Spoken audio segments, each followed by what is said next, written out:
Olá, pessoal, sejam muito bem-vindos. Hoje a gente vai mergulhar de cabeça em uma das metodologias mais importantes e, olha, mais poderosas para quem pensa em investir para o longo prazo, a análise fundamentalista. Vamos juntos desvendar como é que se entende o valor real de um negócio.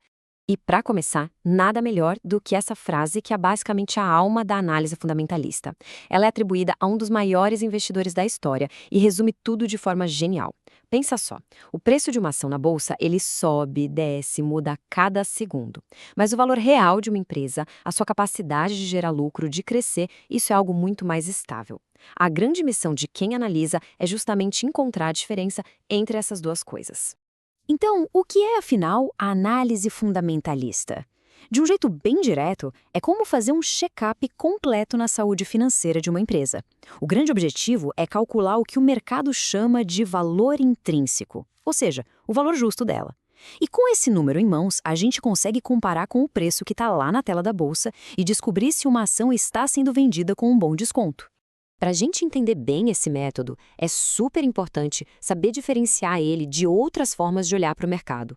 Então, vamos colocar as duas principais lentes lado a lado para ver como cada uma funciona. O que fica bem nítido aqui é a diferença de foco, né? A análise fundamentalista olha para a empresa como se a gente estivesse pensando em virar sócio do negócio. A pergunta é: essa empresa é saudável? É lucrativa? Já a análise técnica, essa foca no gráfico de preços. Ela busca padrões para tentar prever movimentos de curto prazo. Ou seja, uma analisa o negócio, a outra a psicologia do mercado.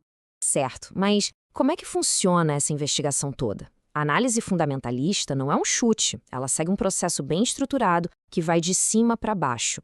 Pensa num detetive, que primeiro analisa a cidade, depois o bairro e só então a casa onde tudo aconteceu. A lógica é a mesma. Isso nos traz para estes três níveis. Primeiro, o cenário macroeconômico. Como é que está a economia do país? Os juros estão altos, estão baixos? Isso afeta todas as empresas. Depois, a gente desce um degrau para análise setorial. Como está a indústria daquela empresa? É um setor em crescimento, com pouca concorrência? E por último, aí sim a gente mergulha de cabeça na empresa, nos balanços e resultados dela. Cada etapa vai dando contexto para a próxima.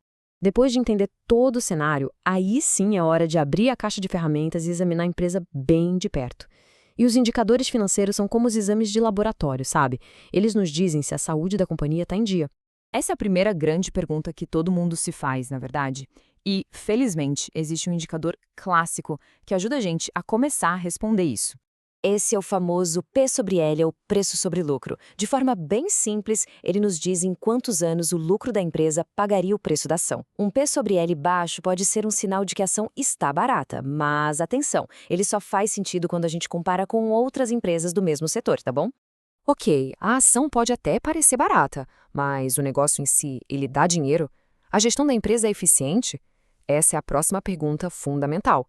E para isso, a gente usa o ROI, ou Retorno sobre o Patrimônio Líquido. Pensa nele como se fosse uma nota para a eficiência da gestão. Ele mostra quanto de lucro a empresa consegue gerar para cada real que os acionistas investiram ali. Um ROI alto e consistente é um sinal muito forte de um negócio de qualidade, de um negócio bem administrado. Uma empresa pode ser super lucrativa, mas se ela estiver afogada em dívidas, o risco aumenta, e muito. Por isso, a gente precisa sempre verificar o nível de endividamento. E o indicador dívida líquida sobre EBITDA é perfeito para isso. O EBITDA, de forma simplificada, é uma medida do quanto a empresa gera de caixa só com a operação dela. Então, esse indicador nos diz em quantos anos a empresa quitaria a dívida usando apenas o caixa que ela gera. Geralmente, um resultado abaixo de 3 é visto como nível saudável de endividamento. Bom, depois de passar por todas essas etapas, a análise macro, a setorial e da própria empresa, a gente junta todas as peças desse quebra-cabeça. Chegou o momento de tomar a decisão de investimento. E no fim das contas, tudo se resume a essa balança. Se o valor intrínseco que a gente calculou for bem maior que o preço da ação lá no mercado, pronto, foi encontrada a tal da margem de segurança. Essa é a essência de uma grande oportunidade de investimento. Mas como é que se chega nesse valor?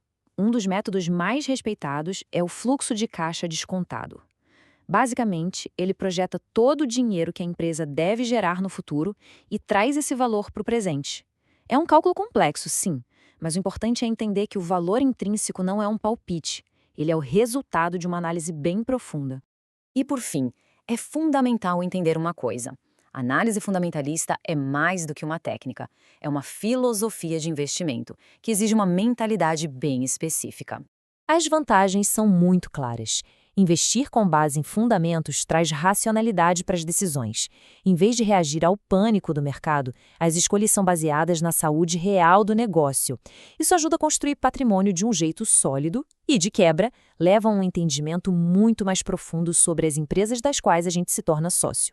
É claro que nenhum método é perfeito. A análise fundamentalista não é uma bola de cristal, ela não vai prever uma crise repentina. E o mais importante, o mercado pode levar muito, mas muito tempo para reconhecer o verdadeiro valor de uma empresa. É aqui que a paciência se torna a maior virtude de quem investe. A análise aponta o valor, mas é o tempo que faz o preço chegar até ele.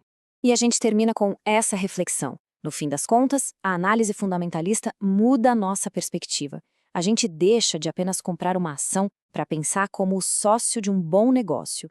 E essa simples mudança de mentalidade, ela pode fazer toda a diferença na jornada de um investidor.